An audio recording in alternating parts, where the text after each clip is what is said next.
Now guys, if you think a while ago, we have already solved for the circumference of circles. Now we're going to show you how to solve for the area of any circle.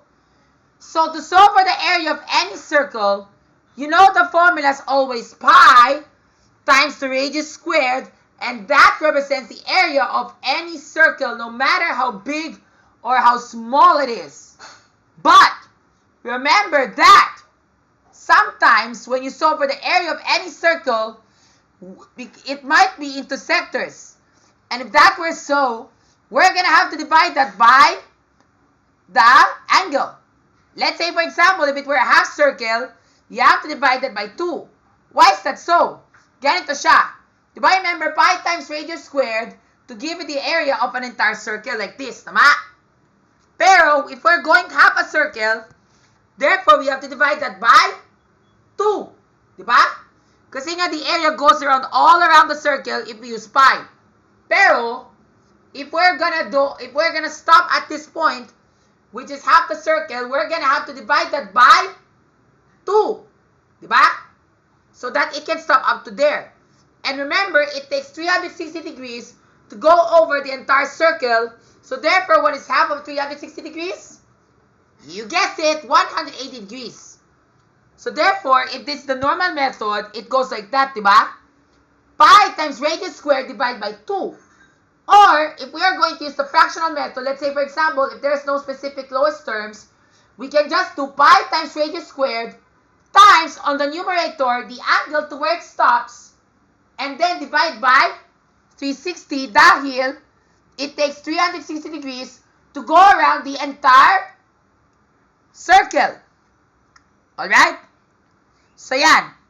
Just like that, diba? So, let's say, for example, pi times our radius squared, and then 180 degrees divided by 360, diba? And 180 divided by 360 is the same as 1/2. So therefore, pi times radius squared times 1/2 is the same as pi times radius squared divided by 2. Alright? Now let's go to radians. If you're going to use the radian formula, to solve for the area of any circle using radian formula as always, 1/2 times the radius squared times the angle to where it stops times pi divided by 180. Let's say, for example, remember we have a half circle, so therefore a half circle is 180 degrees. So 180, so therefore 1/2 times the radius squared, and then 180 times pi divided by 180. Of course, the 180s will cancel, and therefore you're still left with pi times the radius squared divided by 2. Same matter. Or let's say, for instance, if you're going around the entire circle, remember, the way it stops is 360 degrees, diba? So therefore, that's pi times radius squared divided by 2. Take note, diba, remember, pi times the radius squared, that's already done, diba? So ito yun. Tama? And then, diba, remember, this one is already done. Now, 360 divided by 180, that's equivalent to 2. And 2 divides into 2 times. So therefore, we still get the same thing. Alright? Now, let's start with the problem.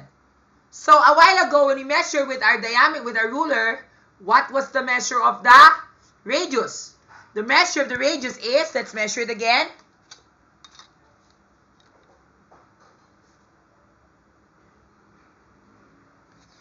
.5 centimeters.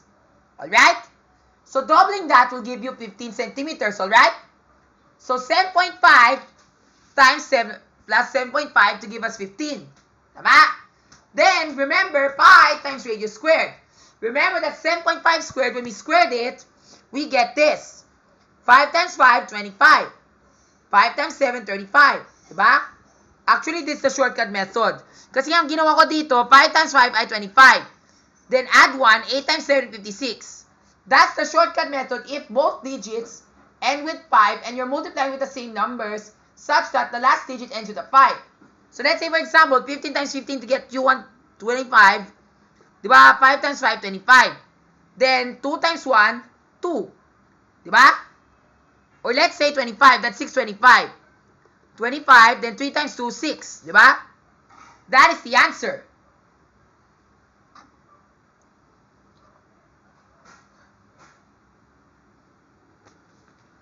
Or let's say 45. Remember, 45 is 2025. 25, di ba? Then 5 plus 4, 4 plus 1 is 5. 5 times 4, there. Di ba? So that's it. Now, if you were to do it the long cut way, eto na yun. The long cut way is 7.5. This becomes 25, di ba? 5 times 7 is 35, and this becomes 7, di ba? Then this becomes 35, 52. Then this becomes 25, 6, tama. 56.25 is the answer here, di ba? Now we get to multiply that by pi. So therefore, 3.14 times 56.25, therefore I wrote the numbers like this. 1570, 628, 1844, and 1570, di ba? Because, di ba, remember, 5 times 4 is 20. 5 times 1 is 5. Plus 2, 7. 5 times 3 is 15. Next number, 28, di ba? Put your second digit here. Because we're multiplying it by tens, di ba? And then, we have 2 times 1, 2. Then, 2 times 3, 6, di ba? Next, go to 6. But we're gonna start in the hundredth section dahil we're multiplying now by the hundredths place, di ba? 6 times 4 is 24, di ba? 6 times 1 is 6 plus 2 is 8. 6 times 3 is 18, di ba? Then for 5, we still get the same thing. Now we add 0, 5, 7 plus 8 is 5, 15. This becomes 6 plus 2, 8 plus 4, 12. Then 1 plus 1, 2, 6, 8, 16. Then 9 plus 7, 16. 1, 2, 7, 1. Then count the decimal place, therefore. So therefore, the correct answer is 176.625. I checked with the calculator a while ago and the answer is correct. Now let's solve for the area of the sector of the circle. Let's begin. So remember the area of the circle, ha? The area of the circle is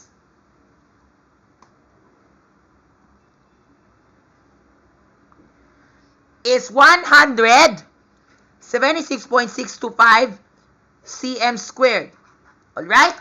Remember that. Now let's work it out step by step. Let's start off with the red. Remember, pi times radius squared. Do I remember pi times radius squared? That is 56.25 and therefore times 3.14. So therefore it's 3.14 times 56.25 times what's here? Here we have, remember the angle where it stops, which is 100.4. So 104.4 divided by 360 degrees. Alright? Now let's work out the math. So therefore, we are going to have to do a lot of computation here. So therefore, this 56.25 divided by 360, this might take a long time. So therefore, we will divide na lang into sectors. Diba? Or actually, we can still stick to this. The 100, or if you apply the radians formula, diba, remember we do it in radians formula, that's 1/2 times, what is the radius squared? 56.25, diba? Then times 100.4 times 3.14 divide by 180, diba? Take note that this is already 360, diba? Because of the 1/2. Then we're still left with this 100.4 times 3.4, then 3.14, we still get this. So tama, we still get the same answer. Tama? So to make life very easy, let's see if I can just do this along using calculator. Okay?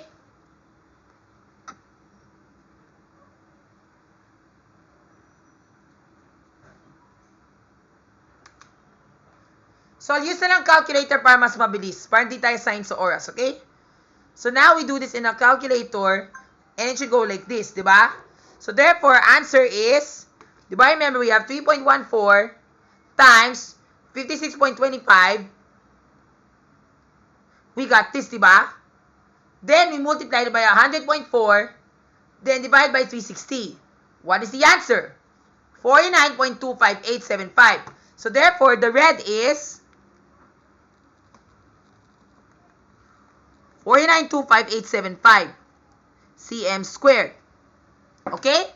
That's for the 100.8 degrees. Okay? Next, let's go to the next color. The next color is blue. So for the blue, that's 72 degrees. So therefore, the formula is still the same. I think let's try radian formula. So this one, it will go like this, diba? And then we have 72 times 3.14 times 180, diba? Yan, diba? So 72 and 180, this becomes 10. This becomes 4. Then 10 times, then diba remember, 4 times 2, that becomes 2. And therefore, 2 and 10, that becomes 5, diba? 5. So now we can divide. So therefore, 56.25 divided by 5. Let's divide. 11, 55, 125, and that is 25, diba? So that is the right answer. 2, 10, 5. So 25, 11.25. Now, 11.25 times 3.14. Tama? Now we apply the same formula again. So therefore, or we can just do it this way. This is 20.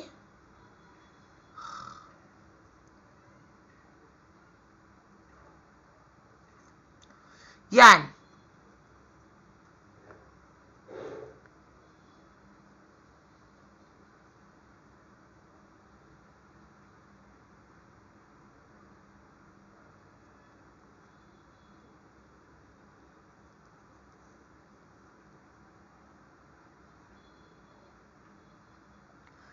Five plus 3 is 8, so 15, di ba?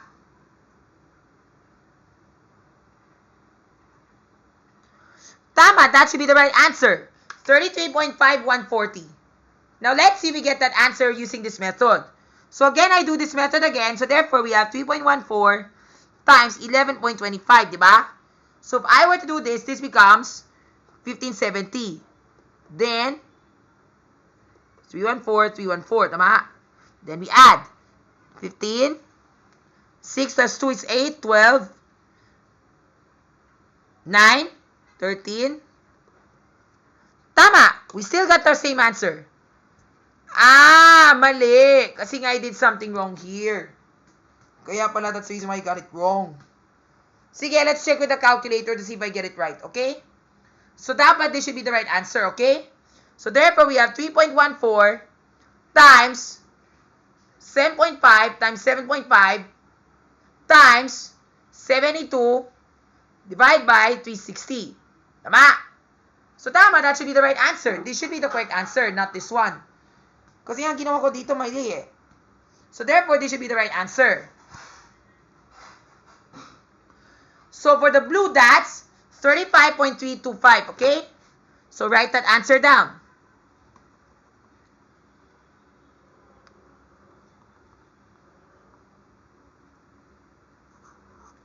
Okay? Now we got our answer for blue. And also the same with the color violet. Dahil ang violet ay 72 degrees rin, di ba? So violet's also the same thing, di ba?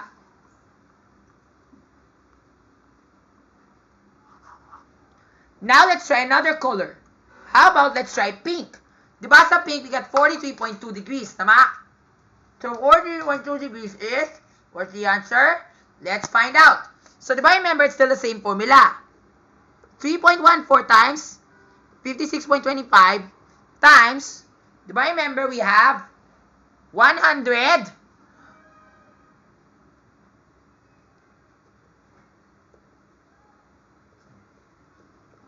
Okay? So, now let's simplify.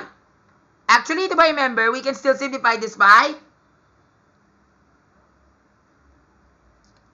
using radian method. So therefore, we have 7.5, which is the radian squared. Do I remember 1/2 times 56.25, then times 43.2, 180, tama? And then this is 3.14, tama? So therefore, this becomes 360. Actually, this can be simplified to 432 divided by 2 is, this becomes 21. 216, diba? 21.6. And then 118 divided by 26, this is 18. This becomes 10. And then 21.6 divided by 18, that is 1, 18, 1.2, di ba? So that becomes 1.2. So therefore, answer is 176.6.25 times 1.2. Di ba?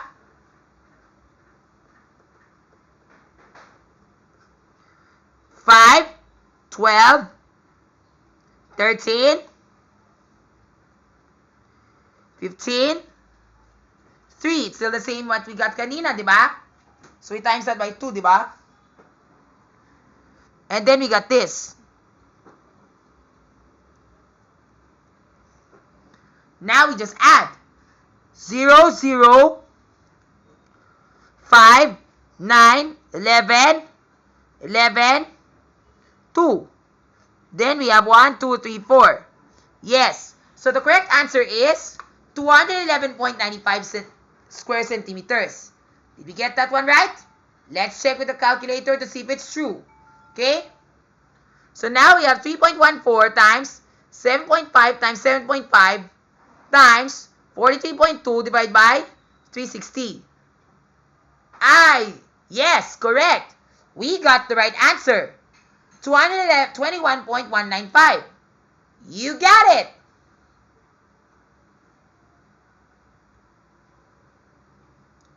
Pero wrong decimal placing. Because I know talaga there is something wrong there.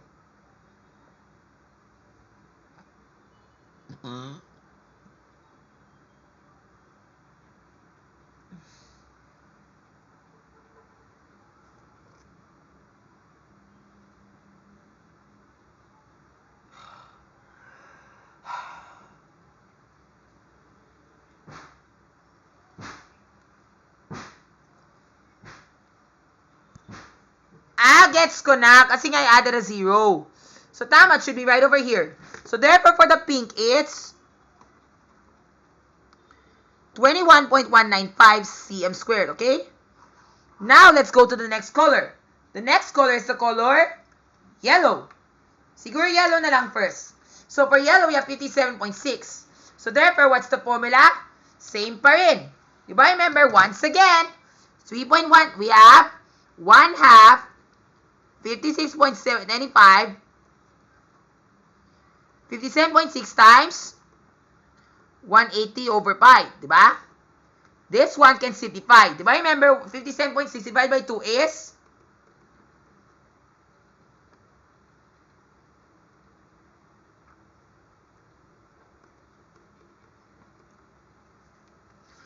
288.8. Tama?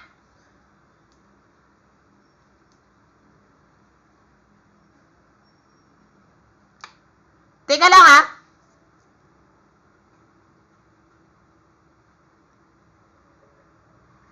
$28.8 pala. So yan. Now you already have 28.8, di ba? Now, 28.8 divided by 180. Di ba? Remember, 28.8 divided by 18, this becomes 10, di ba? So this becomes 28.8 divided by 18. 1, 18, 6, di ba? So now that becomes 1.6, di ba? 1.6. Then this one, divided by 10, we can divide this by 2, di ba? We can divide this by 2. And that's 1.6. 1.6 divided by 2 is 0.8. And this becomes 5. Then, 56.25 divided by 5, di ba? So that becomes 11.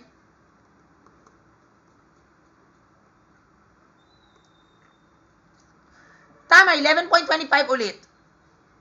So tama, so therefore it's 3.14 times 0.08. And that becomes, di ba remember this becomes 2512. And that's 2.512. Pero we still need to multiply that by, what's the last number? The last number is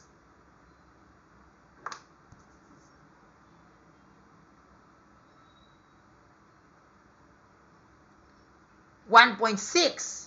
Diba? So 1.6. So we still need to multiply that by 1.6. And therefore that becomes 12.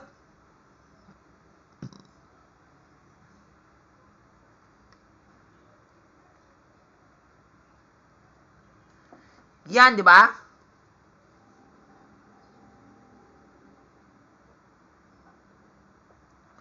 Yan, and that should be the correct answer. Now, let's see if we get that one right, okay? So, we got 4.0192. So, let's see if we get this one right, okay? Let's type it in our calculator to see if we get that one right. So, therefore, we have here this. 3.14 times 7.5 times 7.5 times, what is the answer? 57.6 times, divide by 360. Did we get that one right? Yeah, so close. The correct answer was supposed to be 28.26. That is the right answer pala. Kasi nga ganito siya eh. I'm sorry if I went too fast. Kasi po, di ba remember, 180, let me write this again. Di ba remember we start with 1/2, di ba? And then here we have 56.25. Then, this is 57.6. Then, 3.14 times 180. Remember that this one here, this ano yun, can be divided into 2. So, therefore, we have 57.6 divided by 2. And we get 28.8, di ba? So, therefore, we're just left with 56.25 times 28.8 times 3.14 divided by 180, di ba? This one can divide by 18. So, therefore, we're just left with 56.25. Di ba, remember, this 218 divided by 18, 1.16. And then, on the bottom, we have 3.14 divided by 10. Di ba? Because 180 divided by 18 is 10. Di ba? And then here, I get to divide that by 2. So, therefore, this becomes 5, di ba? And this becomes 0.8, di ba? Then, 56.25 divided by 0.8, and that is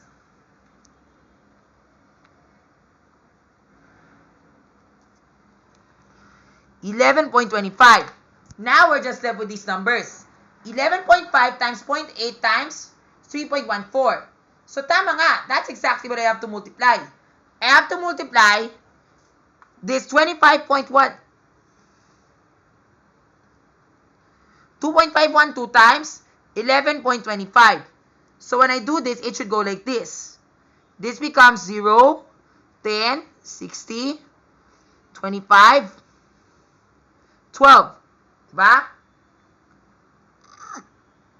4, 2, 10, 5.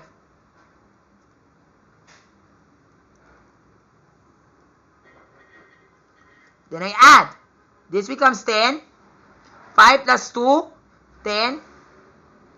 This becomes, ano yun? 6.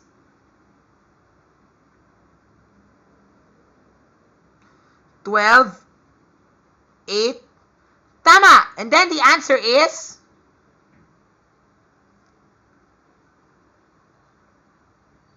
28.26. So, dapat that should be the right answer. So, when I multiply everything, dapat that should be the remnant answer.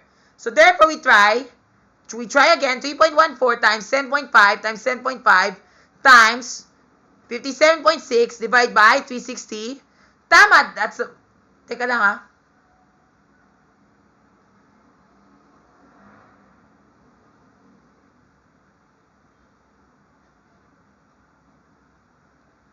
Tama, that should be the right answer. 28.26 degrees. Meters, diba? So, for the yellow, we have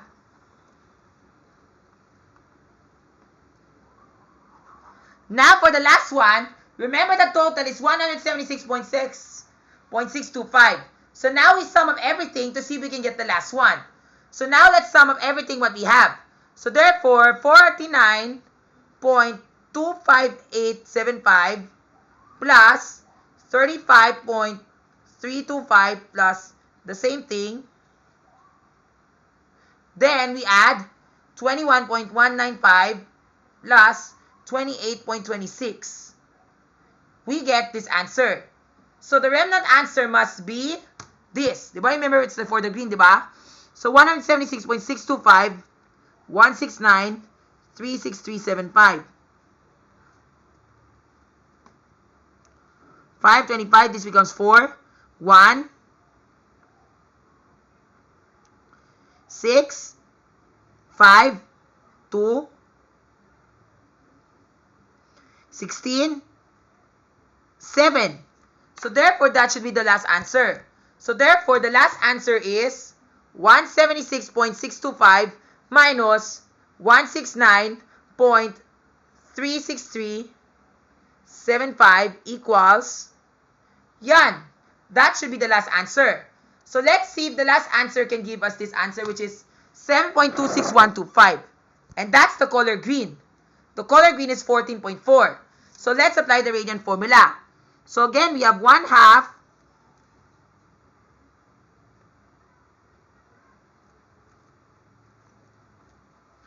then times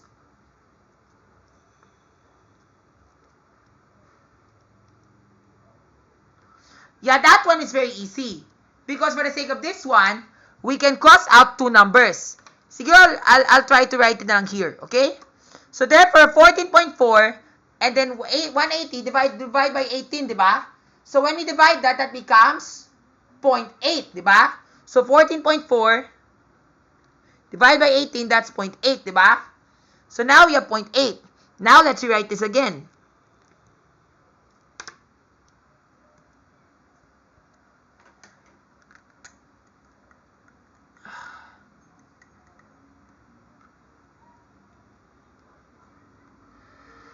Siguro you can see.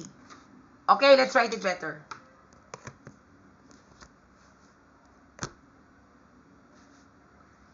Now we have 1/2 times 56.25 times, di ba remember that becomes 0.8, di ba? 0.8 times, then di ba remember that 1 cancels out. So therefore that becomes 10, di ba? 3.14 divided by 10. Actually, this becomes 20. And did you know that this becomes, remember, 0.8 and 10, they can divide out. So therefore, divide by 2, that becomes 5, di ba? And 0.8 divided by 2 is 4. And now we can already divide by 10 again. Because we can still apply this formula. This one is 0.2 now. So therefore, divide by 2. So therefore, it's 56.25 times 0.2 times 3.14 divide by 5. Then this one divides out, so therefore we're still left with 11.25, diba? And therefore, 11.25 times 0.2, now we can solve this here. So 11.25 times 0.2, this becomes 50.22, diba? Then 3 decimal point, diba? So 2.25. And therefore, we have 2.25 times 3.14, diba?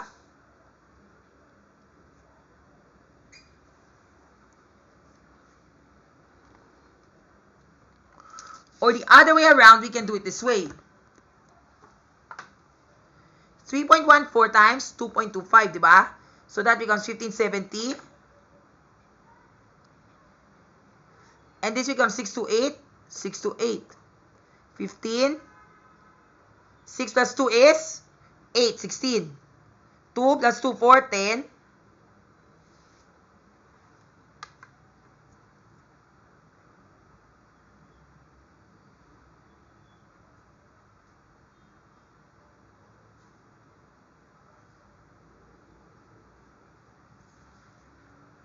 Ha!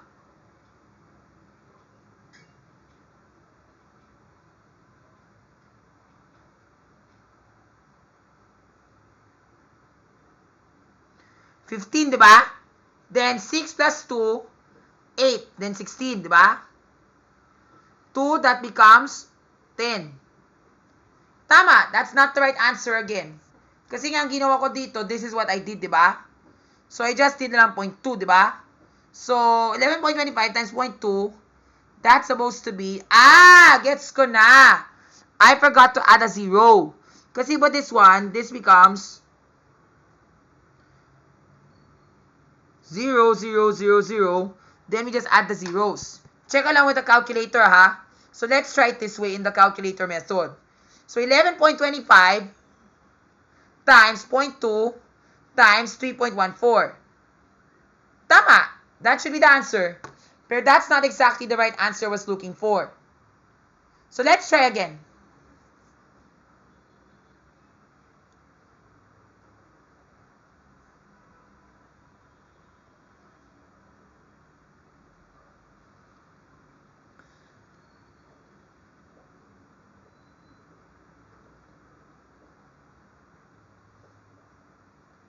Yeah, tama. We should get that answer. Pero dito, mali talaga tayo eh. I do not know why. Pero I do not know if that can still sum up to the right answer. Kasi I do not know if it still brought us to the right answer kasi eh. So therefore for the green, it's 7.065.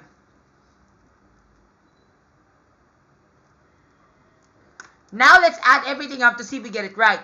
So plus 28.26, yellow, then 21.195, pink, plus 35.325, plus 35.325, plus 49.25875. Diba?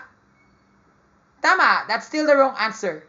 I do not know how you solve this, but I'll try to check with Microsoft Excel to see if I get the right answer.